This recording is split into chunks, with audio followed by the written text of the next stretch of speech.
আসসালামু আলাইকুম। বাংলাদেশি ব্লগার তনিমা চ্যানেলে সবাইকে ওয়েলকাম করছি আরও একটি ভিডিওতে। আজকে আমি আপনাদের সাথে শেয়ার করব বাজার থেকে কী মাছ কিনে আনলাম।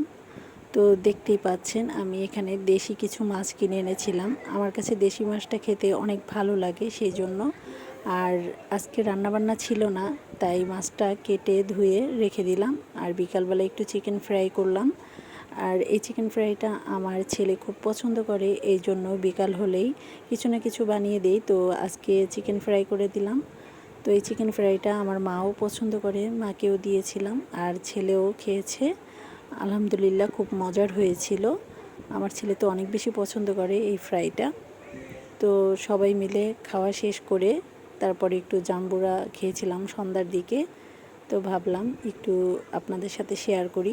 জাম্বুরাটা অনেক বেশি মিষ্টি ছিল, পাকা জাম্বুরা যেহেতু। তো তারপরে রাত্রের রান্নাটা বসিয়ে দিলাম, যেহেতু দুপুরে রান্না করিনি। রাত্রেবেলা মুরগির মাংস, আলু আর লাউ দিয়ে রান্না করেছিলাম। এইভাবে রান্না করলে কিন্তু খেতে অনেক ভালো লাগে।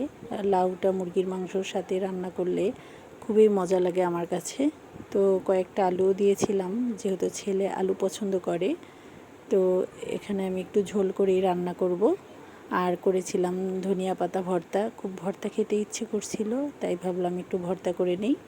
তো ভর্তাটা করে একটু তৃপ্তি করে ভাত খেয়েছিলাম, অনেক বেশি ভালো লাগছিল।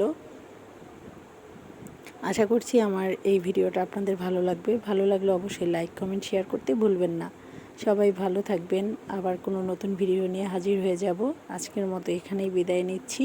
সবার জন্য দোয়া ও ভালোবাসা রইল। আমার জন্য সবাই দোয়া করবেন। আল্লাহ হাফেজ।